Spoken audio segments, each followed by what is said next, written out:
मुख्यमंत्री देवेंद्र फडणवीस यांचा talk show Chhatrapati संभाजीनगरमध्ये होत आहे.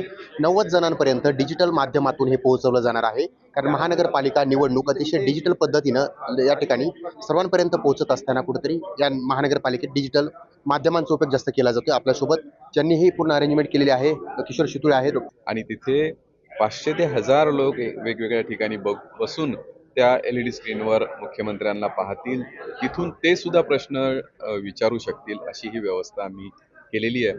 आणि त्यामुळे एकाच वेळेला साधारण 80,000 ते 1.25 लाखापर्यंतची जनता आज मुख्यमंत्र्यांना एकाच ठिकाणी पाहू शकणार आहे. कुणाला आपली जागा सोडावी लागणार नाही, ट्रॅफिकला अडथळा होणार नाही, कुणाचं पेट्रोल डिझेल खर्च होणार नाही असा हा. आणि मुख्यमंत्री सहजपणाने सगळ्यांशी संवाद साधतील. काही ठिकाणी आम्ही 2 वे करेक्शन सुद्धा दिलेले आहेत.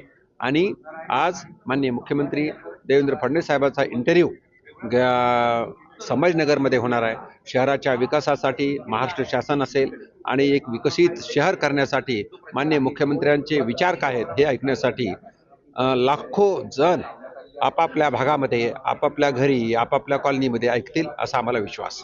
छत्रपती संभाजीनगरचा विकसित संभाजीनगर कसं असेल ह्याच्यावर चर्चा होणार आहे. आणि आजकाल युवकांना हाय टेक्नॉलॉजीमध्ये करावं लागते आणि सहभाग घेतली तर तिकडे गर्दी होते. त्या गर्दीच्या ठिकाणी अनेक लोक अवॉइड करतात. पण ह्या माध्यमातून सगळ्यांशी डायरेक्ट थेट संवाद माननीय मुख्यमंत्री देवेंद्र फडणवीस साहेबांना साधता येणार आहे. सचिन बडे, लोकशाही मराठी, छत्रपती संभाजीनगर.